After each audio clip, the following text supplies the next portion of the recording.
छठ के बाद जितिया के व्रत को ही सबसे कठिन व्रतों में से एक माना जाता है। जितिया व्रत, जो कि जीवित पुत्रिका व्रत के नाम से भी जाना जाता है, और महाभारत काल से ही जितिया व्रत रखा जा रहा है। छठ पर्व की तरह इस पर्व को भी 3 दिनों तक मनाया जाता है। मान्यता है कि जो भी महिला इस व्रत को धारण करती है, उसे कभी भी अपनी संतान के वियोग का सामना नहीं करना पड़ता।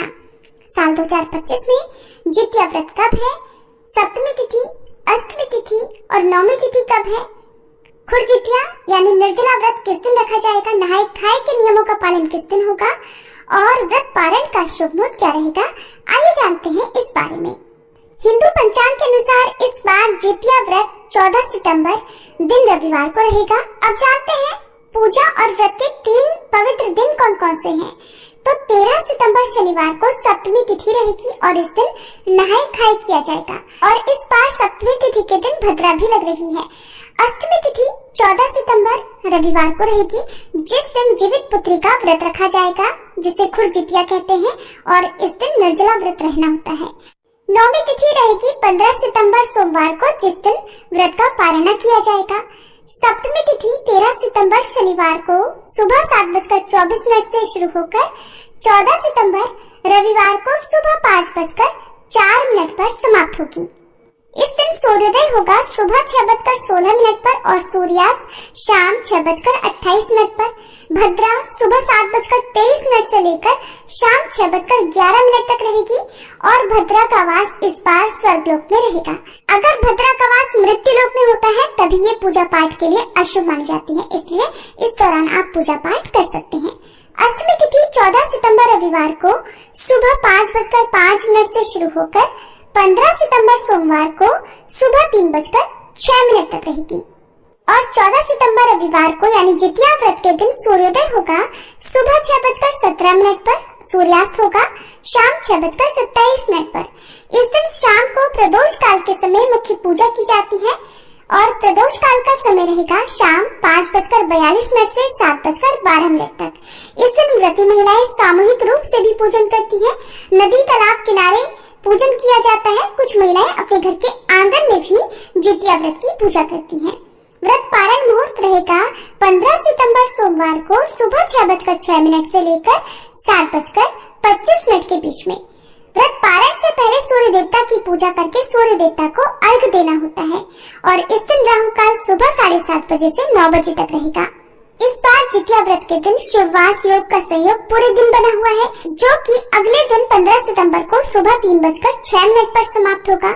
इस योग में भगवान श्री कृष्ण और जगत के पालनहार भगवान शिव जी की पूजा करने से भक्तों को सभी प्रकार के सुखों की प्राप्ति होती है। जितिया के व्रत में अष्टमी तिथि को पूरे दिन और पूरी रात निर्जला उपवास करने के बाद ही अगले दिन इसका पारण करना होता है, लेकिन इस बीच में एक ऐसी रस्म का पालन करना होता है जो अगर नहीं किया तो जितिया व्रत शुरू नहीं कर सकते। अगर आप पहली बार इस व्रत को रख रही हैं तो जानते हैं वो रस्म क्या है। इस रस्म को ओठकन कहते हैं, और इस रस्म को सुबह सवेरे व्रत वाले दिन किसी पंछी, खासकर कौवे के उठने या कौवे के बोलने से पहले ही करना होता है। और इस रस्म के पालन में घर के आंगन में झिंगनी यानी तुरई के पत्ते पर दही, चूड़ा और मिठाई चढ़ाई जाती है, और व्रती महिलाओं की जितनी संतान होती है उतनी ही संख्या में तुरई के पत्ते रखकर सभी पर अलग अलग आपको दही, चूड़ा और मिठाई अर्पित करनी होती है, जो कि पूर्वजों और पितरों का भाग होता है। जल से अर्घ देकर झिंगनी के पत्तों पर चढ़े प्रसाद को बेटे बेटियों को खिला दिया जाता है। मान्यता है इससे पूर्वजों और पितरों का आशीर्वाद संतान पर बना रहता है और वे स्वस्थ और दीर्घायु होते हैं। जितिया का व्रत वैसे तो पुत्रों के लिए किया जाता है, लेकिन वर्तमान समय में बेटा और बेटी को एक समान माना जाता है, इसलिए जिनकी संतान बेटियां हैं वे माताएं भी इस व्रत को रख सकती हैं। वहीं ऐसी महिलाएं जिन्हें संतान सुख नहीं प्राप्त हो रहा हो, वे भी जीवित पुत्री का व्रत करके भगवान से संतान सुख का आशीर्वाद प्राप्त कर सकती हैं। इस व्रत को बहुत सारे नियम और विधि विधान के साथ ही किया जाता है, और इस व्रत को घर में पहले सासू माँ रखती है। उसके बाद यदि सासू माँ रखने में असमर्थ हो तो फिर बहू के द्वारा इस व्रत को रखकर परंपरा को आगे बढ़ाया जाता है, और इस व्रत को बीच में नहीं छोड़ा जाता। हर साल इस व्रत को रखने की परंपरा है। जितिया व्रत से एक दिन पहले महिलाएं स्नान करके सात्विक भोजन करती हैं, जिसे नहाए खाए कहा जाता है, और इस दिन में केवल एक बार ही सात्विक भोजन किया जाता है। सूर्यास्त के बाद इस व्रत में सप्तमी तिथि को भोजन नहीं किया जाता। अष्टमी को पूरा दिन व्रत रखने के बाद निर्जला व्रत दशमी तिथि को सुबह सूर्य देवता की पूजा करके सूर्य देवता को अर्घ्य देकर ही खोला जाता है। और जितिया व्रत का पारण करते समय मरुआ की रोटी, नोनी का साग या भात खाकर ही व्रत खोला जाता है। ये थी आज की वीडियो। इस बारे में और अधिक जानने के लिए अगले वीडियो का इंतजार जरूर कीजिएगा।